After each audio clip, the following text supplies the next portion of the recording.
Hey everybody, it is a very sunny Sunday morning here in GA, and today I wanted to talk about the relationship between humans and artificial intelligence.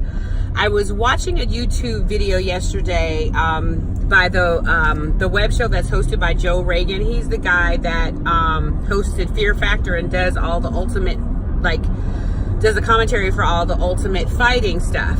What I did not know about him is that he is a very, very deep thinker, at least on a metaphysical level. So anyway, he had Elon Musk as a guest on his show the other day. And Elon Musk is the guy who owns Tesla and is he has the SpaceX program, Elon Musk, I'm convinced, is probably autistic, and autistic in a sense that he's very much into his brain, his mind. He's a very, very deep thinker as well. And anyway, what was interesting about the conversations, they talked about a lot of different things, but then Joe asked him about artificial intelligence and whether or not it was kind of a dangerous thing for humans. And Elon Musk was like, yeah, pretty much it's going to be very dangerous for humans. And he's actually made presentations in front of Congress and stuff like that, talking about the dangers of artificial intelligence. And ultimately, basically what's going to happen is that artificial intelligence, I gotta turn my heat off, it's hot. That artificial intelligence is going to progress to the point where it is more powerful than humans, and that we will probably at some point be in service to artificial intelligence. Now, I'm a sci-fi buff, and anybody who's into sci-fi knows that pretty much the theme of most artificial intelligence is about the conflict between humans and artificial intelligence, and what happens when artificial intelligence actually begins to think for themselves. And when artificial intelligence starts to think for themselves, then that's where the problems start. The reason, in my opinion, that we even have to have this debate is because humans have created artificial intelligence to make our lives easier. In other words, artificial intelligence has been created to be created to be a labor force for humans. It's utilized to compute things faster for us, maybe to make our domestic lives better. You already see what's happening with with Amazon Alexa and Siri, and Google's got their own little artificial intelligence. All those things were created to make our lives easier. But here's the thing, as humans, in order for artificial intelligence to really be extremely useful for us, it almost has to be able to anticipate our needs.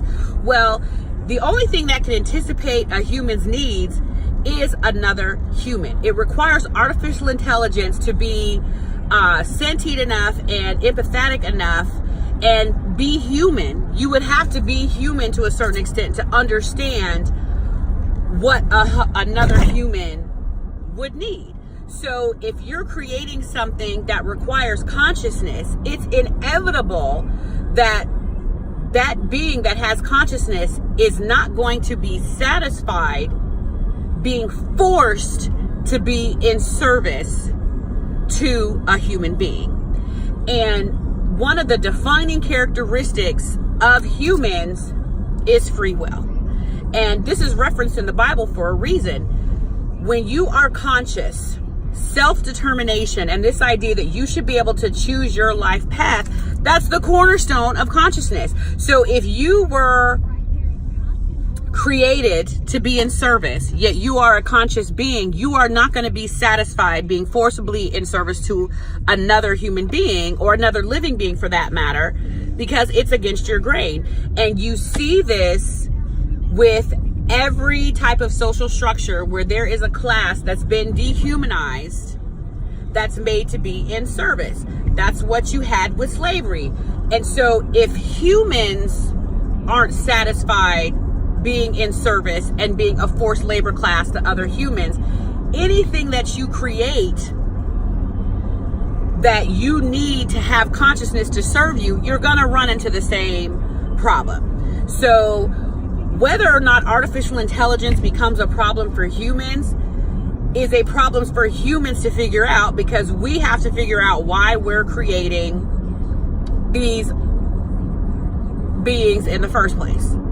So until we get past this idea that there is another group that needs to service us, anything we create that we decide has to be in service to us, we're going to have to worry about. And during slavery, they talked about having the wolf by the ear. The reason that the slave owners were afraid to free the slaves is, well, once they became conscious and realized that it wasn't right for them to be in service to other human beings, they had to worry about the slaves becoming free and going to kill everybody. I talked about this in another one of my posts. So, it's just something that, it's funny, we have this debate, but we're the cause of the debate. So as long as we as human beings haven't figured out that those who serve us should actually be elevated, and that those who serve us need to do it by choice, we're going to continue to have this problem and this fear of a revolt.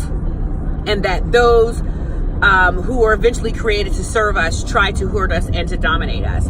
Now, I know this sounds crazy, but I believe that there are enough people that are inherent nurturers within human society that they would probably help us with our domestic chores, help us with the things that we need help with. They would do that voluntarily. And if we as humans understood how important a role the nurturers played in our life and paid them accordingly and treated them accordingly, then more people would voluntarily take on that role. Okay, and I'm talking about domestics, teachers, all those people that we basically underpay and treat like shit right now, yet are clearly the most important people in human society because they're the ones who are responsible for taking care of us every day. If we reevaluated how we treated them, and if we actually treated them based on the importance that they played in our lives, we wouldn't have this problem. We actually wouldn't need artificial intelligence. We need artificial intelligence because most human beings don't want to be in service to other human beings because we treat those that are in service to us like fucking shit. So